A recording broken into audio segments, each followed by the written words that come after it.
Assalamu alaikum wa rahmatullahi wa barakatuh, ayyuhal mu'minoun. Alors, j'espère que vous allez bien, Inch'Allah, subhanahu wa ta'ala. Alors, subhanahu wa ta'ala, subhanahu wa ta'ala, dans cette vidéo, Inch'Allah, on va essayer d'étudier une parole qui est fréquemment dite, que ce soit dans les manabir ou dans des discours religieux, notamment par des personnes qui se disent soufis, etc. Et c'est une parole qu'il faut étudier. Toute parole sur la religion, subhanahu wa ta'ala, subhanahu wa ta'ala, la personne peut s'en rappeler quand elle va prier, subhanahu wa ta'ala, subhanahu wa ta'ala. Il faut faire attention à ce qu'on dit sur la religion et lorsque l'on entend quelque chose, que ce soit sur la religion ou autre chose, quand on entend quelque chose, وَإِذَا إِنْ جَاءَكُمْ فَاسِقٌ بِنَبَإٍ فَتَبَيَّنُوا. Si une personne perverse vous vient avec une information, alors vérifiez-la. Et peut-être d'autant plus sur la religion. Et si tu vas prendre ça dans ta religion, c'est-à-dire que tu vas mettre ça dans ta pratique religieuse pour te rapprocher d'Allah subhanahu wa ta'ala et que tu vas enseigner cela à ta famille, etc. Il faut faire attention et faut vérifier les informations et toujours rester fidèle à Kitab Allah subhanahu wa ta'ala et Sunnat al-Rasul sallallahu alayhi wa sallam. Walau kariha al-fajiroun. Subhanallah, subhanallah, il y a certains, tu leur dis Allah et son messager sallallahu alayhi wa sallam, ils font toujours pénétrer des paroles humaines là-dedans. Bon, le prophète sallallahu alayhi wa sallam, c'est un humain, mais c'est Allah subhanahu wa ta'ala, il l'a chargé d'enseigner aux gens al-kitab wa al-hikmah et de les purifier, alayhi salatu wassalam. Mais il ramène toujours des paroles d'autres que le prophète sallallahu alayhi wa sallam, etc., etc. Leur religion, non, il faut que la religion soit pure pour Allah subhanahu wa ta'ala. Donc je dis, faut se référer au livre d'Allah subhanahu wa ta'ala et à la sunna du messager sallallahu alayhi wa sallam et que cela, même si cela déplaît aux pervers. Subhanallah, subhanallah. Alors, subhanallah, sur Hubb ad-Dunya. Par exemple, hier j'étais à la khutbah, c'était une khutbah intéressante. Allah yataqabbal minna wa ya'fu anna wa yabarik fina. Et on entend par exemple l'imam qui dit, bon, ceux qui s'approchent de cela ou cela, Allahumma anza' hubb ad-dunya min qulubina. Ou Allah enlève l'amour de la dunya dans notre cœur. Et on entend un autre imam dire, ma fi qalbi illa Allah. Il n'y a dans mon cœur que Allah. Et on entend aussi d'autres gens, d'autres soufis, faire, ou des personnes qui s'appellent soufis, ou des gens qui font des conférences, comment enlever l'amour du bas monde de notre cœur. La ilaha illallah, la ilaha illallah, كيف ننزع حب الدنيا من قلوبنا. La ilaha illallah, la ilaha illallah. La problématique ici, c'est est-ce que réellement Allah subhanahu wa ta'ala veut qu'on enlève حب الدنيا أو حب حياة الدنيا أو حب الأشياء في الدنيا من القلوب. سبحان الله العظيم سبحان الله وبحمده. Et qu'en est-il سبحان الله العظيم سبحان الله وبحمده.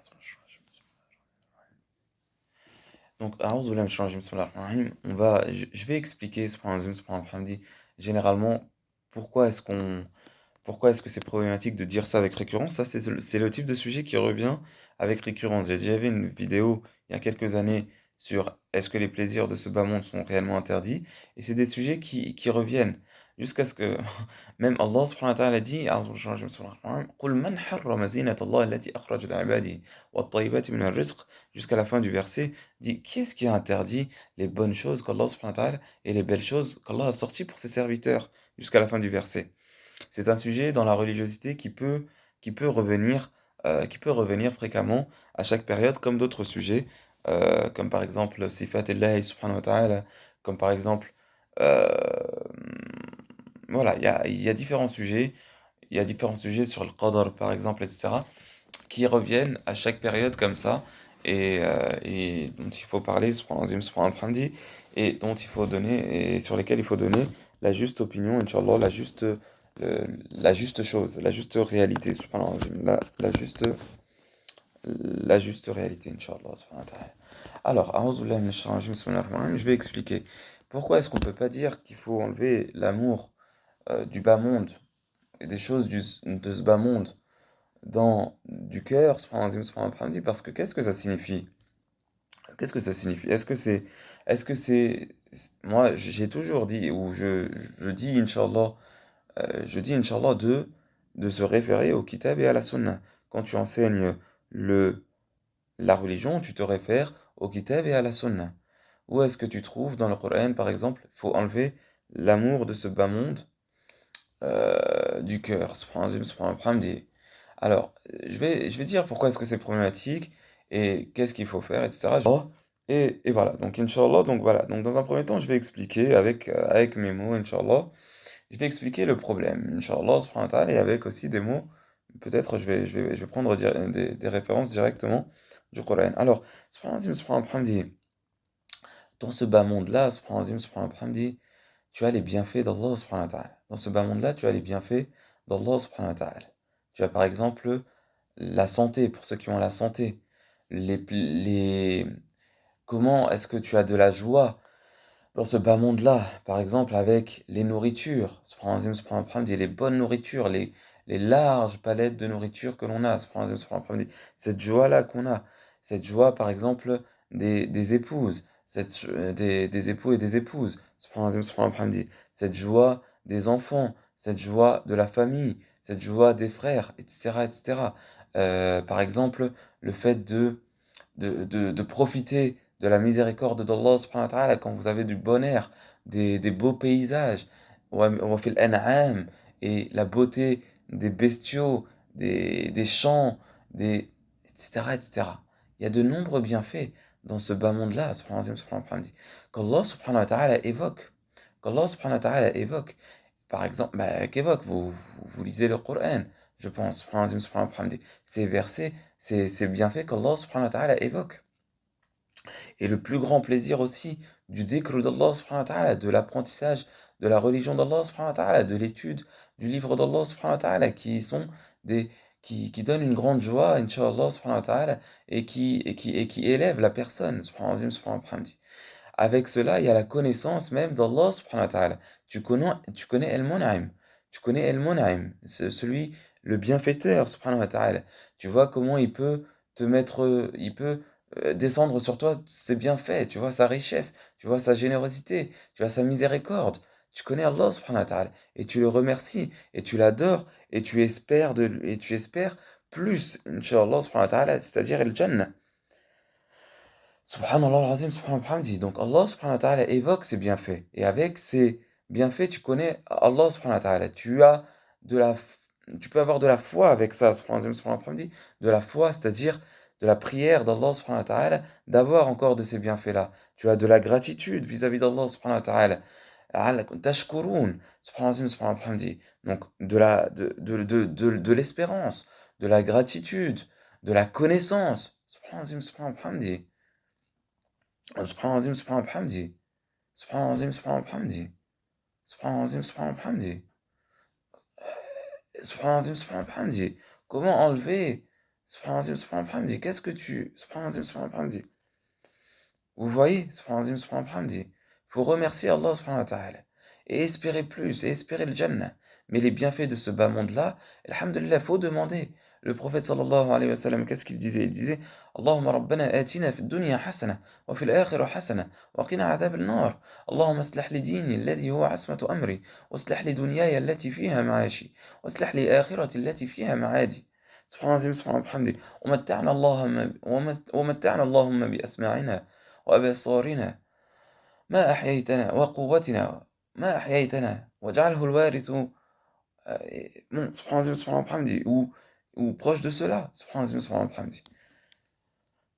Et le contraire, voilà, subhanallah, subhanallah, hamdi.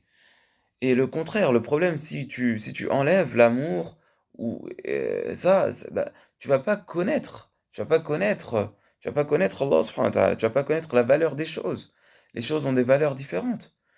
يخر- يخرج منهما أو يخرج منهما أو يخرج منهما اللؤلؤ والمرجان. Subhanallah, le lu'lu', les perles, subhanallah, subhanallah, qu'on sort de la mer, des coquillages. Il y a des valeurs aux choses. Là, comme ça, tu peux ne plus connaître les choses. Si tu enlèves réellement l'amour de ce bas monde du cœur, tu peux ne pas connaître la valeur des choses. Tu peux ne pas être grateful, reconnaissant envers Allah subhanahu wa ta'ala. Ne pas connaître la richesse d'Allah subhanahu wa ta'ala. Ne pas espérer, subhanahu wa ta'ala. Si tu enlèves l'amour de ce monde-là, du bien, subhanahu wa ta'ala, qu'est-ce que tu vas mettre? Subhanahu wa ta'ala. Subhanallah, subhanallah. Tu mets, et là, la fin de certains, ils disent, tu mets l'amour d'Allah, subhanahu wa ta'ala. Mais subhanallah, subhanallah, mais l'amour d'Allah, c'est qui est-ce qui donne les bienfaits? C'est Allah, subhanahu wa ta'ala. Ça vient d'Allah, subhanahu wa ta'ala. Ces bienfaits, ils viennent d'Allah, subhanahu wa ta'ala. Je vais passer à la lecture. Donc, maintenant, on passe aux lectures des versets d'Allah, subhanahu wa ta'ala. Allah, subhanahu wa ta'ala, où on va aller directement sur les propos de Ibn Taymiyyah, par exemple. Ibn Taymiyyah, qu'est-ce qu'il a dit? قال, donc je vais prendre islamqa.info. قال شيخ الإسلام ابن تيمية رحمه الله والله تعالى ذكر في سورة النحل. Et juste pour information, Surat al-Nahl, elle est aussi appelée Surat al-Na'am, des bienfaits.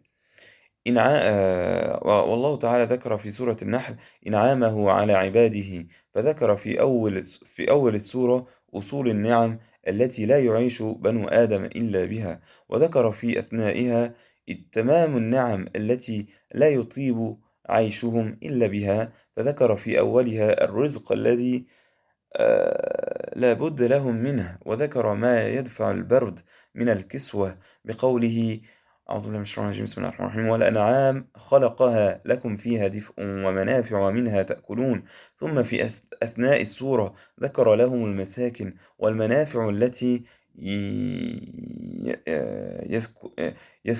يسكنونها مساكن الحاضرة والبادية ومساكن المسافرين فقال تعالى والله جعل لكم من بيوتكم سكنا الآية ثم ذكر إنعامه بالظلال التي تقيهم الحر والبأس فقال والله جعل لكم مما خلق ظلالا وجعل لكم من الجبال أكنانا إلى قوله كذلك يتم نعمته عليكم لعلكم تسلمون في مجموع الفتاوى سبحان الله سبحان الله رضي الله عنه وأرضاه رحمه الله. Là, il évoque dans sourate Nahl, la sourate numéro 16, la sourate les abeilles, qui est aussi appelée la sourate des bienfaits, où Allah tabaraka wa ta'ala, il parle de ses bienfaits. Il parle par exemple des bienfaits, bon, Ibn Taymiyyah, il parle des bienfaits, voilà, il parle par exemple le fait des nourritures, le fait aussi de nous habiller, les choses, voilà, les choses que, voilà, elles sont importantes, nécessaires pour la vie, sur terre, l'habit, le vêtement, les maisons, le fait de nous préserver de la chaleur, le fait de nous préserver, etc., etc. Et voilà, et moi je rajoute même dans Surat al-Nahl, Allah subhanahu wa ta'ala dit, من عمل صالحا من ذكر أو أنثى وهو مؤمن فلنحيينه حياة طيبة. Celui qui fait bonne œuvre, et qu'il soit mâle ou femelle, tout en étant croyant, فَلَنُحْيِيَنَّهُ حَيَاةً طَيِّبَةً. Nous allons le faire vivre une bonne vie. Et cette bonne vie, ça a été vu dans les tafasirs comme الرزق الحسن في الدنيا, الحلال الطيب في الدنيا. Subhanallah, subhanallah. Donc, c'est quelque chose qui est quand même important d'évoquer. Subhanallah, subhanallah. Voilà. Le problème c'est l'excès. C'est l'excès et c'est le fait de ne pas, c'est le fait d'aimer le dunya plus que Allah et plus que ta'atullah subhanahu wa ta'ala, plus que le messager sallallahu alayhi wa sallam, et plus que, et faire que cette dunya te fasse désobéir à Allah subhanahu wa ta'ala. Mais dans cette dunya, subhanahu wa ta'ala, il y a aussi les messages d'Allah subhanahu wa ta'ala. Là où les prophètes ont marché, il y a Baytullah al-Haram, il y a le dhikr d'Allah subhanahu wa ta'ala, il y a la science, etc., etc. Pourquoi ne pas vivre, ne pas profiter de ce bas monde, al-rizq al-halal al-tayyib, dans la ta'a d'Allah subhanahu wa ta'ala. Et Allah subhanahu wa ta'ala dit قل من حرم زينة الله التي أخرج لعباده والطيبات من الرزق قل هي للذين آمنوا في الحياة الدنيا. Dit qui est-ce qui a interdit les belles choses qu'Allah a sorties pour ses serviteurs ainsi que les bonnes choses parmi la subsistance. Dit elles sont pour ceux qui ont cru dans le bas monde. خالص et en exclusivité pour eux le jour de la résurrection. C'est très important d'être reconnaissant des bienfaits d'Allah subhanahu wa ta'ala, voilà, et de faire profiter sa famille. C'est les bienfaits d'Allah subhanahu wa ta'ala. C'est les bienfaits d'Allah subhanahu wa ta'ala. C'est la miséricorde d'Allah subhanahu wa ta'ala. C'est la générosité d'Allah subhanahu wa ta'ala. Et on demande à Allah subhanahu wa ta'ala ce qui est plus haut. Et on aspire à ce qui est plus haut, c'est-à-dire el Jannah. Et le Jannah, tu as ça en fois beaucoup plus. Subhanahu wa ta'ala. وَأُوتُوا بِهِ مُتَشَابِهًا. Des choses similaires à ce bas monde-là dans le paradis, des fruits qui peuvent ressembler aux fruits de ce bas monde-là, mais qui sont bien meilleurs, qui sont bien meilleurs. إنما الحياة الدنيا خير وأبقى إنما والآخرة خير وأبقى. La akhira, elle est meilleure et elle est plus durable. Donc il faut tendre maintenant vers l'akhira. Il faut tendre vers l'akhira. Il faut choisir l'akhira. Il ne faut pas se suffire de cette dunya. Il faut pas se suffire de cette dunya. Il faut choisir l'akhira. Il faut prendre le halal et tayyib, le bon de cette dunya et aller vers l'akhira. Et espérer plus dans l'akhira. C'est comme ça. Mais il faut être reconnaissant dans ce bas monde-là. Il faut être reconnaissant dans ce bas monde-là. Donc ça, je m'attaque à quelque chose, voilà, c'est quelque chose qui est souvent dit, mais il faut quand même remettre la nuance dans ces propos qui sont dits, qu'Allah subhanahu wa ta'ala nous accorde la guidée et la justesse dans le propos et qu'Allah subhanahu wa ta'ala nous pardonne si on fait des erreurs. Allahumma la tu'akhidna in nasina wa akhtana. ربنا ولا تحمل علينا إصرا كما حملته على الذين من قبلنا ربنا ولا تحملنا ما لا طاقة لنا به واعف عنا واغفر لنا وارحمنا أنت مولانا فانصرنا على القوم الكافرين ربنا آتنا في الدنيا حسنة وفي الآخرة حسنة ربنا آتي في نفوسنا تقواها وزكيها أنت خير من زكاها أنت وليها ومولاها ربنا ارفع درجاتنا واسترنا فوق الأرض وتحت الأرض اللهم اردينا اللهم ارضى عنا اللهم رضينا بالله ربا وبالإسلام دينا وبمحمد صلى الله عليه وسلم نبيا ورسولا رضينا بالله ربا وبالإسلام دينا وبمحمد صلى الله عليه وسلم نبيا ورسولا رضينا بالله ربا وبالإسلام دينا وبمحمد صلى الله عليه وسلم نبيا ورسولا. Voilà pour cette vidéo. Tahiyyati, assalamu alaikum wa rahmatullahi wa barakatuh, ayyuhal mu'minun. Et ciao à tous.